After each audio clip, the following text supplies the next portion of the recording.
kiss inside my mind. Every little thing you've done.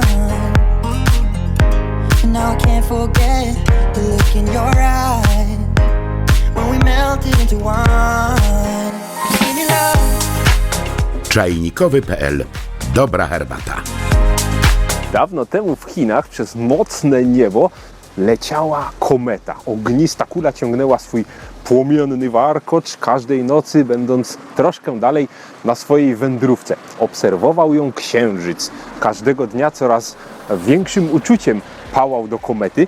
No i w końcu zakochał się bez pamięci. Co noc czynił jej awanse, starał się ją sobie zjednać. No i nawet kiedy go minęła, wciąż miał nadzieję, że to tylko taka gra zakochanych. Jednak kometa poleciała dalej w czarny, pusty wszechświat, zostawiając księżyc zupełnie bez odpowiedzi. Był zrozpaczony. Cały jego smutek i żal po utracie ukochanej zebrał w sobie i wydał z siebie bardzo smutne, długie, zimne westchnienie. I to westchnienie przebiegło przez całą ziemię i przeczesało w nocy plantacje herbaciane. Tak się złożyło, że kolejnego dnia przyszli plantatorzy zbierać plon herbaciany. Okazało się, że owiana tym zimnym, smutnym westchnieniem księżyca herbata nabawiła się nowego, ciekawego smaku. Herbata miała nutę mleka. Wyczuwało się aromat mleczny nie tylko w naparze, ale również w świeżych liściach. Jest to związane z tym, że w Chinach księżyc jako jeden ze swoich atrybutów posiada właśnie mleko.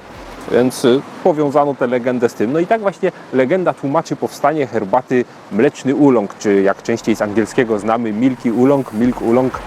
Dowiedzmy się, jak było naprawdę. Herbata mleczny oolong, czyli Naisian, jak się w Chinach mówi, tak naprawdę pochodzi z Tajwanu.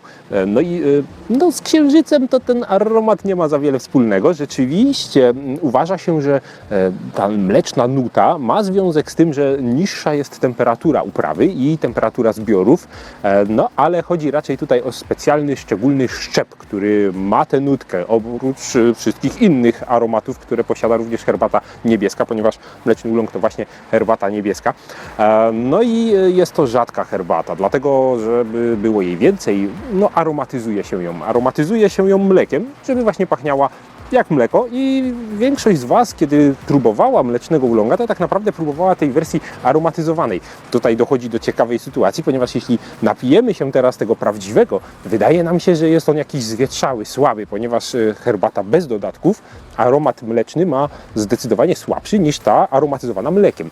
Tutaj zwróćmy uwagę na to, że charakterystyczna nuta mleka utrzymuje się dłużej, jest słabsza i rzeczywiście wydaje nam się to nieco zwietrzałe, ale po kilku parzeniach wciąż ją wyczuwamy, ale również wyczuwamy aromaty kwiatowe, powiedzmy lekko owocowe, ponieważ jest to herbata niższej fermentacji, czyli taka typowo pachnąca kwiatami.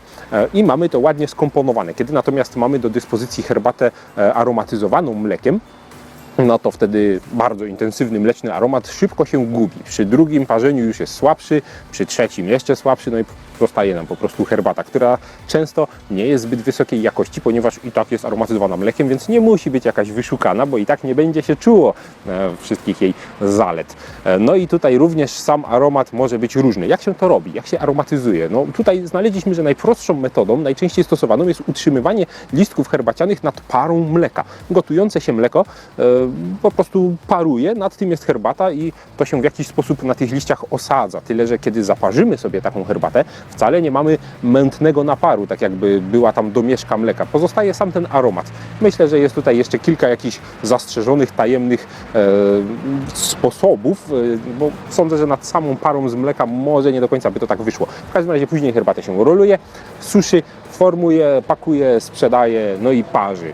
Zwróćmy uwagę na to, że tutaj możemy trafić, powiedzmy, herbatę, która jest aromatyzowana troszeczkę taniej, bo zauważyłem, że na przykład możemy mieć mlecznego oolonga, który bardziej niż mleko swoim aromatem przypomina zabielacz do kawy. Taką sypaną w proszku śmietankę do kawy. No nie jest to przyjemny aromat. Takie prawdziwe, fajne mleko zdecydowanie rzadko się trafia i trzeba troszeczkę więcej zapłacić, więc zwróćcie uwagę, żeby to była trochę lepsza jednak herbata i trochę lepszy mleczny oolong. Jeżeli chodzi o właściwości prozdrowotne, mleczny oolong nie zaskoczy nas niczym szczególnym na tle innych oolongów. Jest to herbata nisko fermentowana, nawet jak na herbatę niebieską, którą jest, więc bliżej jej jednak do herbaty zielonej niż do czarnej, dzięki czemu ma sporo kofeiny, jak na oolonga, całkiem dużo przeciwutleniaczy, działania przez co przeciwnowotworowe, obniża stres oksydacyjny, praktycznie jak każda zielona herbata, ale również jako oolong działa dobrze na nasz układ pokarmowy, wzmacnia naszą odporność i reguluje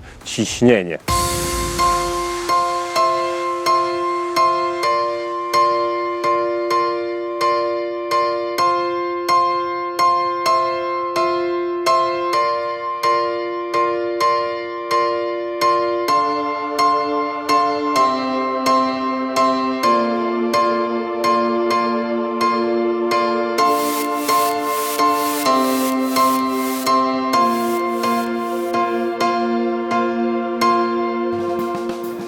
Wyśmienita, bardzo wyraźna nuta mleka oraz intensywne, kwiatowe akcenty typowe dla nisko oksydowanych oolongów.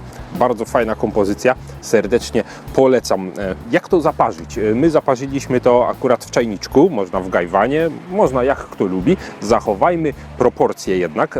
Tak optymalnie polecałbym około 2-3 gramów na 120 ml. Parzymy około minuty do, no zależy ile razy, ale minuta do 2-3 minut. Jaki intensywny aromat nam się podoba.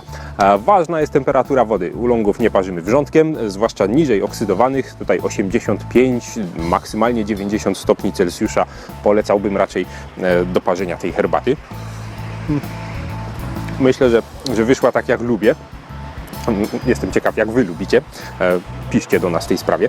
Mam jeszcze ważną informację na zakończenie.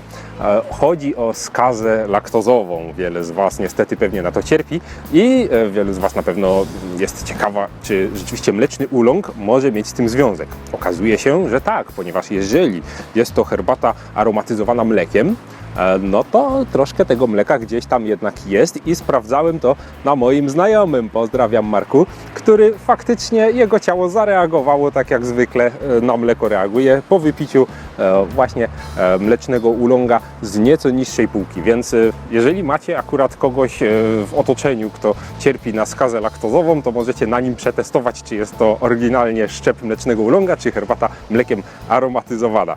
To tyle na ten temat, do zobaczenia na czajnikowy.pl.